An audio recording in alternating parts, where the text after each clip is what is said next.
PED use or performance enhancing drug use in professional bodybuilding?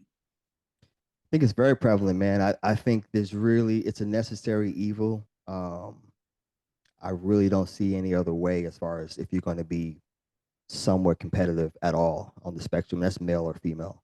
Mm. Um, yeah, it's a necessary evil. It's just one of those things you're gonna have to just accept what comes with it and just do it. Just know that it's everywhere, and hopefully, with the amount of information that's out there, you can kind of steer yourself in somewhat of a good direction to be somewhat healthy. But it's extremely prevalent. It's rampant. Okay. So, we talked a little bit beforehand, and we're going to get a little bit personal here. Sure. So, for yourself in particular, how integral was PED use as part of your training regimen? It's different because I actually did shows naturally. One shows naturally. I actually didn't even want to do. I didn't even know what some of these drugs were. It's funny because I want to say either 18 or 19 getting ready for a show. I was like a week or two out. I was super shredded. I was dry.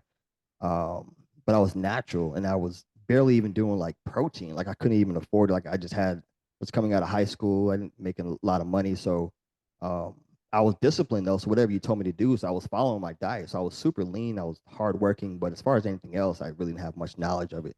And I remember like vividly, I was in the gym. I was posing in a little posing room. This lady goes, "Oh, so how much Lasix are you taking?"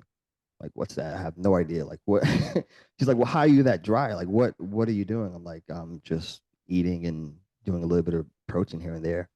Um, so yeah, as far as me, man, I it's a little bit different because I've done shows naturally. I wanted to wait until I was 21. I don't know why, but just I guess it was a mental thing. But I waited until I was 21 to actually start. Um, and the entire career that I had, it was always health first. Mm. It sounds like a hypocrite, but it was if we can, you know, avoid having to do as much to compensate, and let's just work hard. Let's do like a slow, continual. Let's not balloon up in the off season. Let's stay somewhat lean. Let's do blow work. Let's come off. So it's a little bit different. It was for me. It was like, okay, we have to do this, but let's try to do it as safely and kind of monitor as we go. Mm. It's a little bit So, different.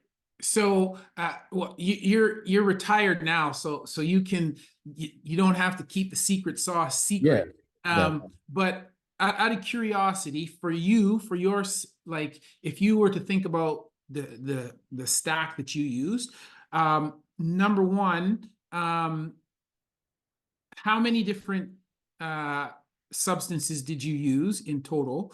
And then number two, did this change over time, or did you pretty much stay on the same stack? It did change somewhat over time.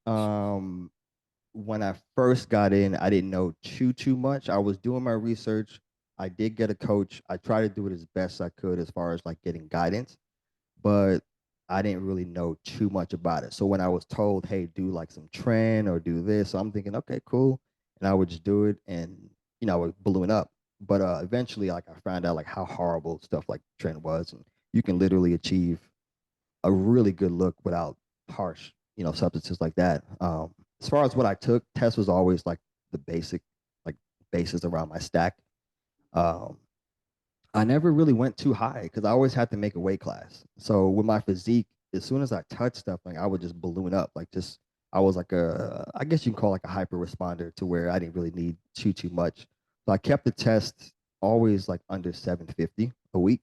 And that was whether it was contest or off season, whatever. But my sweet spot was around 500 because that was like the where I can get good gains, but minimal side effects. Not too crazy on the side effects.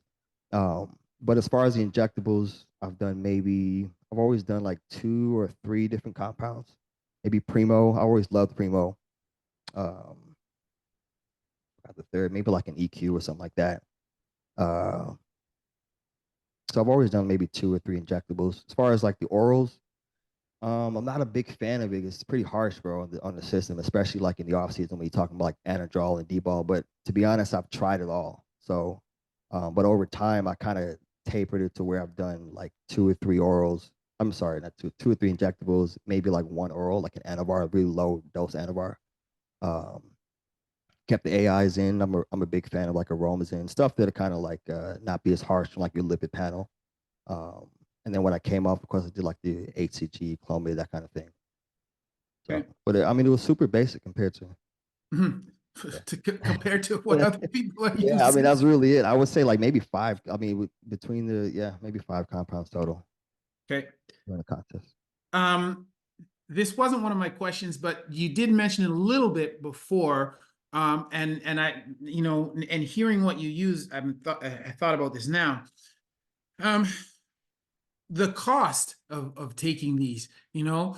Um, so number one, roughly how much money were you spending? And like the what is the impact that has on your ability to train and be competitive?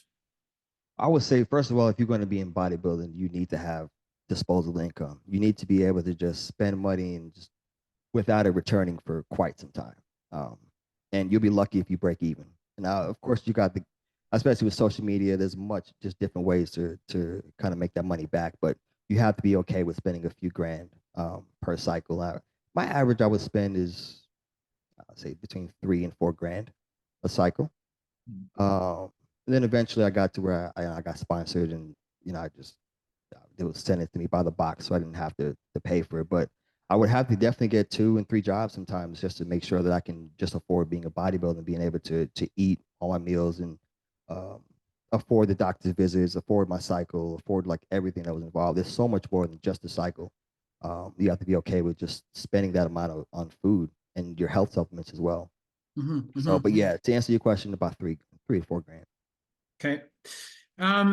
Now, so you were a professional bodybuilder, but let's talk for a second about amateur. So how prevalent, thinking about, well, here's two-part question. Mm. So how prevalent do you think PED use is in amateur bodybuilding? And I want you to answer that question from when you started, okay, and then answer it now, and then if there is a difference.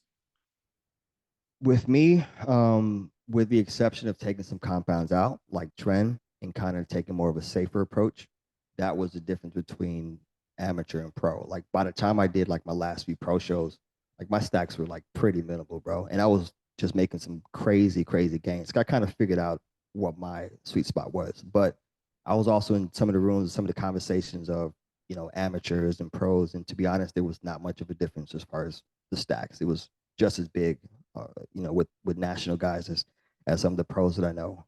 Sometimes even more. These amateurs, they're pushing themselves to get to that professional status. So you got guys that they just don't care. They just want a pro card. They want that IFBB hashtag or whatever it is, and they're just gonna go. But then you got guys that are, I don't know. It's just different. From personal experience, I've kind of went the other way around where I started higher and kind of figured out what worked for me and kind of tapered down. But yeah, it's pretty much the opposite with most guys. They start off high and they just go high as fuck from there. So